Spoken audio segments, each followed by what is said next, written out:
What we're dealing with today is a 1999 Cadillac STS. We have air ride in the rear that's definitely dated, old. You can see cracking going on in the bags. Still functioning, but it's on its way out. The front, obviously the struts are completely gone and our strut towers are completely wiped out. We found a kit online that we're going to try today. Kit comes from Strut Masters, so let's take a look at the kit and see what we got.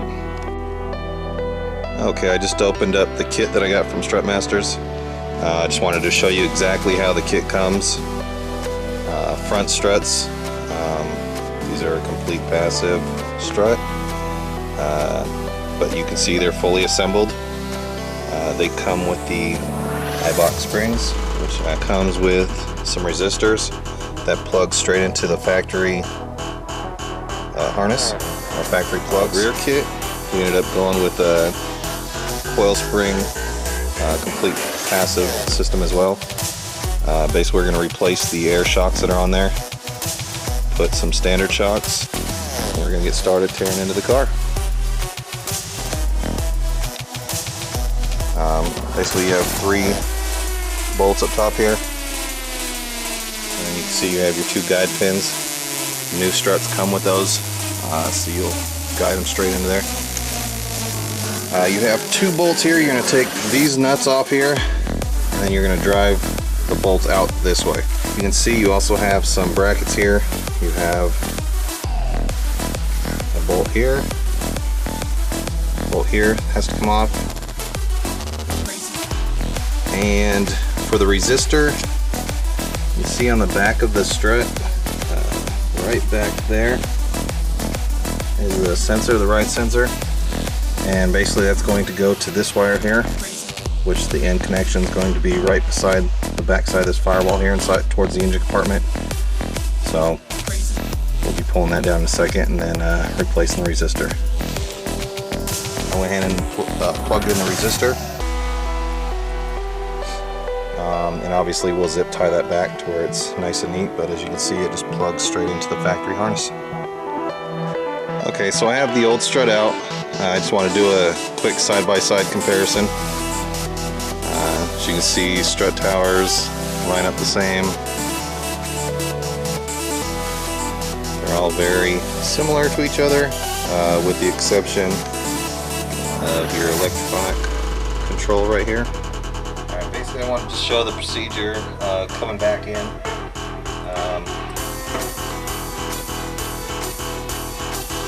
Like I said, you got your guides up here. You want to make sure they're going to be lined up top. So first, I'm going to feed the bottom.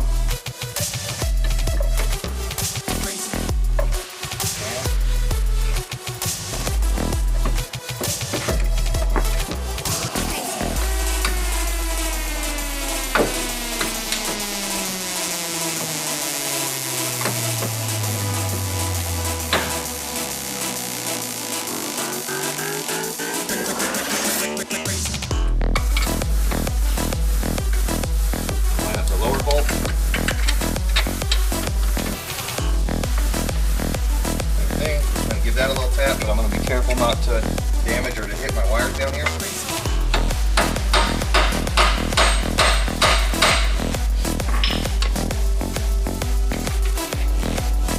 Now the nuts on.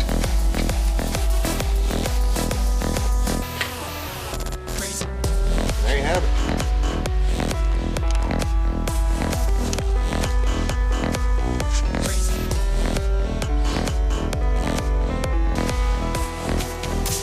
Same process up top. There's nothing hard about this. You can see we're lined up in our guides.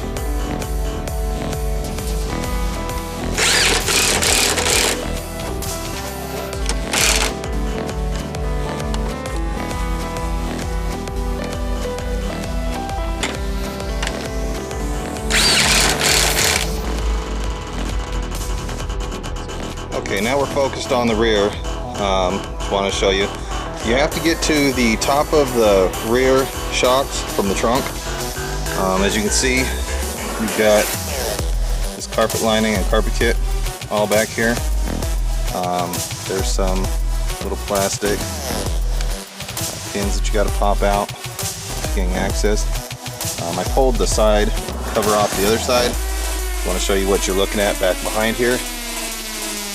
Basically back behind, you're going to have a tower like this here. Position that. And underneath this,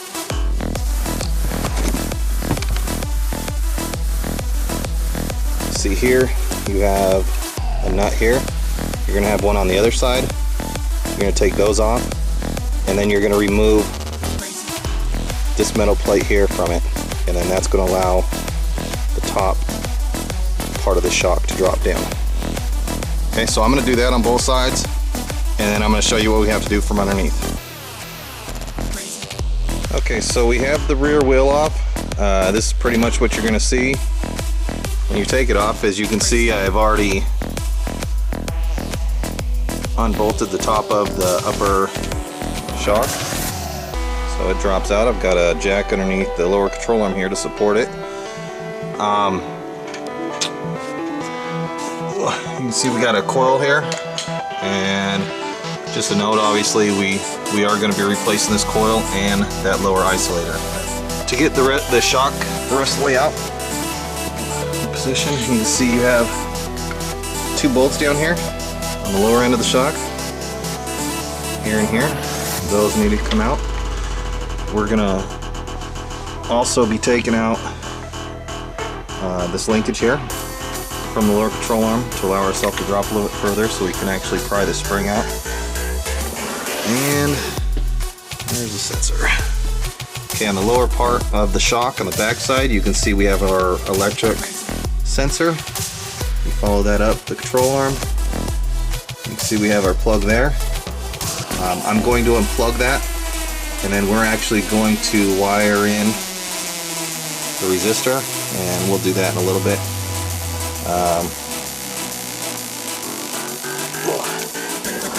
One other note here, you can see our air line. That's going to get disconnected from this air shock as well.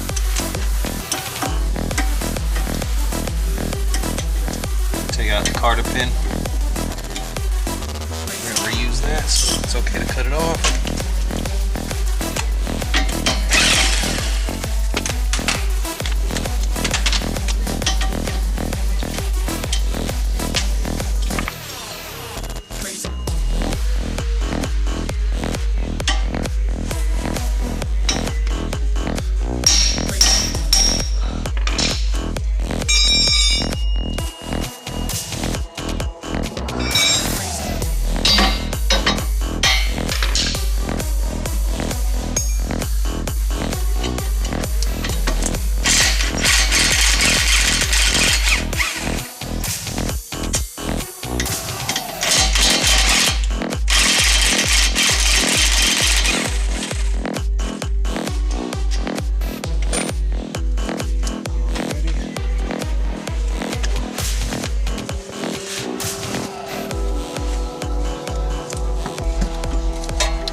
See, I went ahead and undid the connection already. I'm going to lower the jack a little bit. See the spring expanding?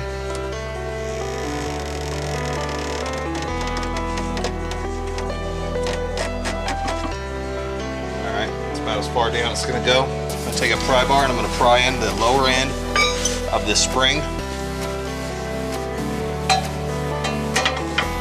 and the isolator.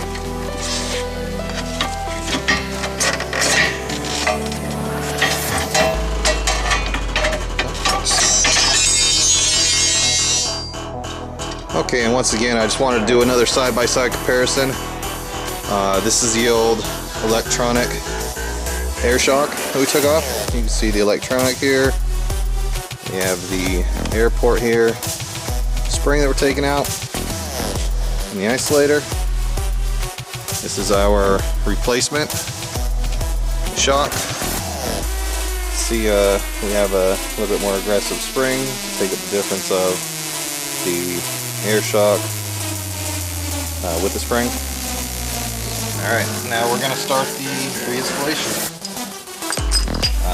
Basically I've taken the base for the isolator, this on the bottom side of the control arm.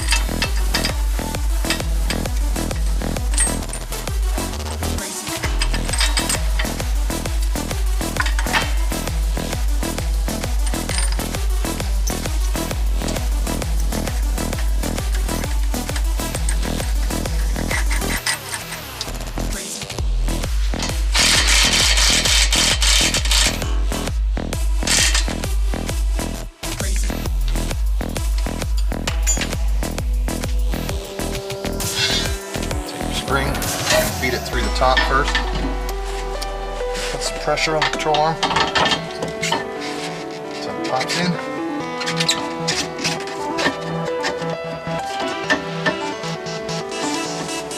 Alright, got a nice seat.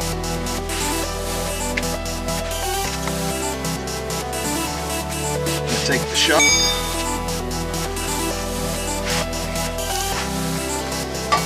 I'm going to feed it up into the holes up top. Once again, we're gonna put some pressure on the control arm, the lower control arm.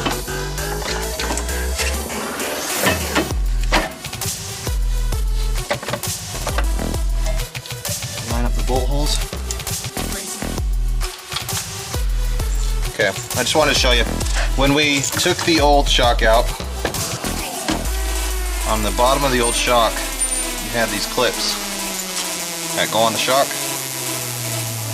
like so, and then the bolt came from the bottom straight in here, threaded on. Okay. The new ones,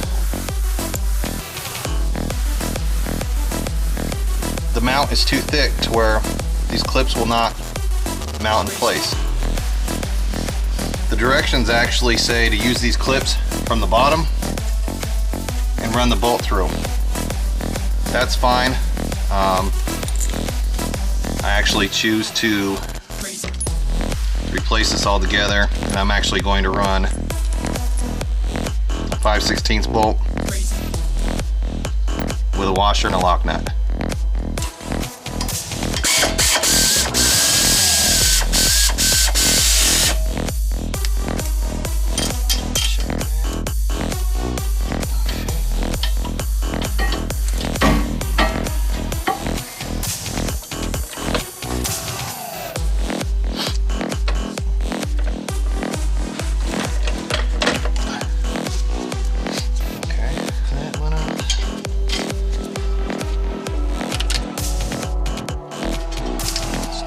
Cotter pin.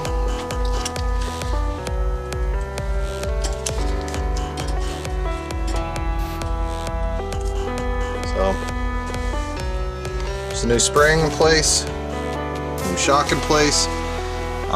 We still got to go in the trunk here and install those top nuts. And we still have to wire up our resistor. Alright, here's the old shock.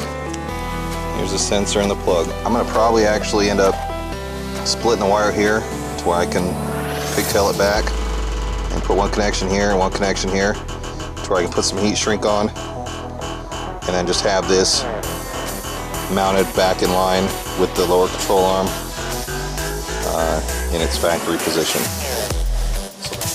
Okay, so this is basically what I've done. I went ahead and cut the one wire to where it connects to the butt connector here. I extended the other one to where it loops up here. And what I'm going to do now is take some heat shrink,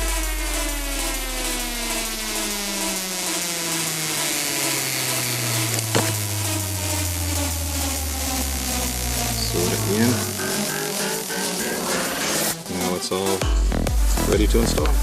Okay, so I went ahead and reinstalled the resistor, and just like I said on the lower control arm, it just plugs straight into the factory setup. Kind of excited to take it out and drive it. I kind of pushed on the trunk just to get a feel for it. Definitely night and day difference on the stiffness and how tight the suspension is. But that's pretty much it. That completes the tear down and reinstallation. If you have any questions, feel free to email me.